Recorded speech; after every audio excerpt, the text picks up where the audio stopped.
NTPC అధికారుల పర్యవేక్షణ లోపంతో బూడిద పైప్లైన్ పగిలిపోయింది. రామగుండం అక్బర్ నగర్లోని పలు ఇండ్లలోకి బూడిద నీరు చేరింది.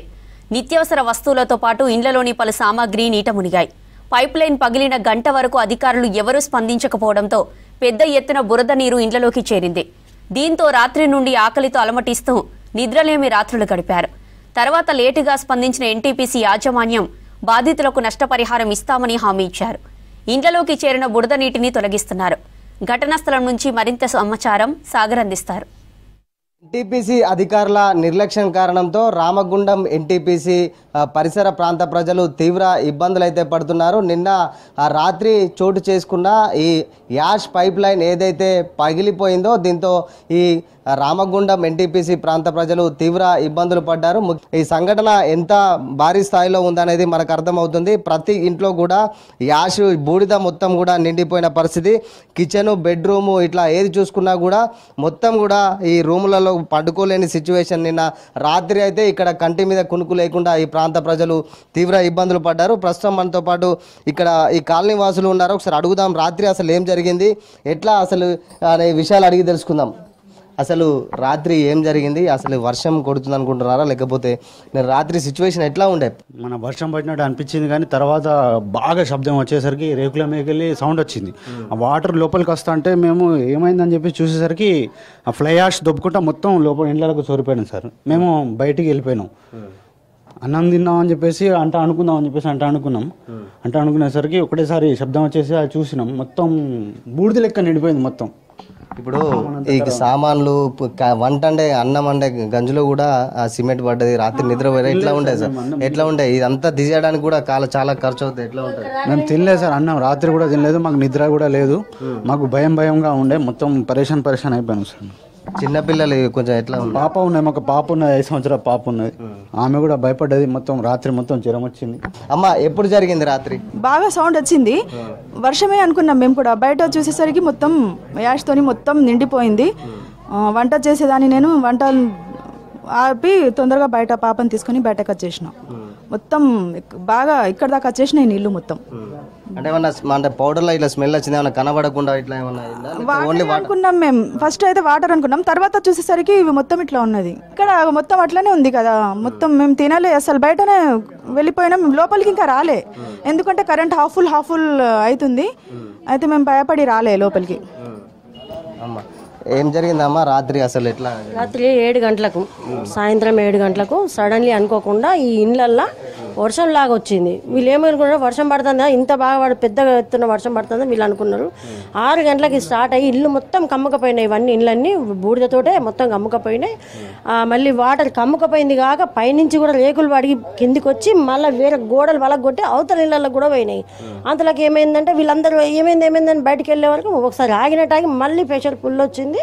ఫుల్ ఇదైపోయింది. మళ్ళీ వచ్చి రాత్రి దగ్గర 9 గంటల దాకా ఇదే అయింది. అదే 6 గంటల ప్రాంతాల్లో వాళ్ళు చూసిరు కాబట్టి బతికి బట్టబట్టిరు. అదే అర్ధరాత్రిలో గాఢ నిద్రలో ఉంటే అలా పరిస్థితి ఏంటిది? ఈ ఎన్టీపీసీ యజమానం అసలు పట్టించుకోవట్లేదు. ఇంతకుముందు 2-3 సార్లు జరిగింది. ధర్నాలు చేయడం అయింది. ధర్నాలు చేస్తే వీళ్ళకి సామాన్లు ఇప్పించారు, బియ్యం ఇప్పించారు, అన్ని ఇప్పించారు. ఇప్పుడేమో మళ్ళీ అదే పరిస్థితి వచ్చింది. వాళ్ళు ఏదైనా ఉంటే అప్పటిమందం చేస్తారు, పోతారు, మళ్ళీ అదే పరిస్థితి వచ్చింది. ఒకవేళ నైట్ కళ్ళు మూసుకుంటే మాత్రం వాళ్ళ కళ్ళు అట్లే మూసుకునే పరిస్థితి వచ్చేది. రాత్రి 12-1 జరుగుతే అందరు పడుకునే సిచ్యువేషన్ ఉంటుండే. అప్పుడు జరిగితే ఎట్లా ఉంటుంది? పానాలు మొత్తానికి ఇలా కమ్ముకపోయేది, డోర్లు వెళ్ళకపోయేది, బూడిద ఎండిపోయేది, డోర్లు వెళ్ళకపోయేది, మొత్తం కమ్ముకపోయేది. వాటర్ మనెత్తు వాటర్ వచ్చినాయి ఇలా లోపల. తర్వాత అన్ని పోయినాయి. మొత్తం సామాన్ మొత్తం తడిచిందంటే మీరు చూడండి, పైన అంతా పైనుంచి కూడా వాటర్ పడ్డాయి. ఒకవేళ డోర్ పడితే మాత్రం తీయలేము, వీళ్ళు బయటకు వెళ్ళకపోయేది, ఇళ్ళనే నిద్రపోయేది. యజమాని ఉన్నారు, ఒకసారి అడుగుదాం అసలు రాత్రి ఏం జరిగింది, ఇట్లా సిచ్యువేషన్ ఎందుకు వచ్చింది, ఏమైందమ్మా రాత్రి ఏం జరిగింది? రాత్రి 6:30కి పైప్ పలిగింది. నీళ్లు తలుపులకి వెళ్ళి కిటికీలోకి వెళ్ళి బాగా వచ్చినాయి. నేను నా బిడ్డ ఇక్కడనే ఉన్నాను. నా బిడ్డ ఏడుతుంది, ఆమె అటు వెళ్ళిపోయింది. నేను గ్యాస్ సిలిండర్ బంద్ చేసి అటు నుంచి వెళ్ళిన. దీంతో 4 సార్లు వచ్చి మేము చెప్పినాం కూడా ఎవరు పట్టించుకోలేము. మాకు ఇవాళ వచ్చిర్రు, అది కూడా రామంటే అయినసార్లు ఫోన్ చేస్తే 1-2 గంటల దాకా రానేలేడు. బంద్ చేయమని మేము ఫోన్లు చేస్తే ఫోన్లు చేస్తే గంట అయింది ఆయన బంద్ చేసే వరకు. గంట తర్వాత మళ్ళీ ఇడిచిపెట్టిర్రు, మళ్ళీ బంద్ చేసిండ్రు. కానీ ఇక్కడ సామాని బతకని కానీ వాళ్ళకైతే ఇంత కూడా లేదు. నా సామాన్ అయితే మొత్తం చక్క రాకుండా అయిపోయింది. ఏ సామాన్ లేదు ఇప్పుడు, నాకు అన్ని ఖరాబ్ అయినాయి. అమ్మ ఇక్కడ ఇంట్లో పరిస్థితి చూస్తే దారుణమైన పరిస్థితి ఉంది. రేపు పొద్దున ఇట్లా రాత్రి ఒకవేళ జరిగితే ప్రమాదం పెద్ద ప్రమాదం, ఎన్నో ప్రాణాలు పోయేది సార్. చాలామంది మేము నైట్ నుండి మా అన్న ఆదేశాల మేరకు మేము అందరము ఇమీడియట్లీ ఇక్కడ చేరుకున్నాము. మా ఎన్టీపీసీ యజమాని వాళ్ళు కూడా స్పందించారు. కాంగ్రెస్ కార్యకర్తలు అందరూ వచ్చి ఇక్కడ నైట్ మొత్తం ఇక్కడే ఉన్నారు సార్. నైట్ మొత్తం ఇక్కడే ఉండి అందరూ వాళ్ళకు ఫుడ్ అరేంజ్ చేసి, వాళ్ళకు బెడ్షీట్ అవన్నీ అరేంజ్ చేసి మేము అందరం వాళ్ళతో పాటు ఉండి 2 పేషెంట్లను హాస్పిటల్ తీసుకెళ్ళి ఇప్పుడు మార్నింగే వచ్చాను సార్ అక్కడ నుండి. ఇక్కడ చూడొచ్చు, ఇది పరిస్థితి. ఇక్కడ మొత్తము ఇప్పుడిప్పుడే ఎన్టీపీసీ యాజమాన్యం వాళ్ళు స్పందించి ఇక్కడ యాష్ మొత్తం ఏదైతే ఉందో ఆ సిమెంట్ మొత్తం కూడా తీసివేసి క్లీన్ చేస్తున్న పరిస్థితి. మొత్తం ఎన్టీపీసీ యాజమాన్యం వీళ్ళు కొన్ని షరతులు చెప్పారు. మా ఈ కాలనీకి సంబంధించిన ఈ పరిస్థితి ఉంది, దీన్ని అంతా క్లీన్ చేయడంతో పాటు నష్టపరిహారం ఇవ్వాలి. ఎన్టీపీసీ యాజమాన్యం దీన్ని తక్షణమే ఎవరైతే నష్టపోయారో వాళ్ళకు నష్టపరిహారం అందించడంతో పాటు వాళ్ళకి కావలసిన సదుపాయాలు వెంటనే కల్పించాలని చెప్పేసి అధికారులకు కూడా ఆదేశించిన పరిస్థితి అయితే నెలకొంది. ఇది మొత్తంగా ఈ ఎన్టీపీసీ యాష్ పైపు పగలడంతో ఈ కాలనీ ప్రాంత వాసులు మొత్తం కూడా తీవ్ర ఇబ్బందులు అయితే పడుతున్న పరిస్థితి.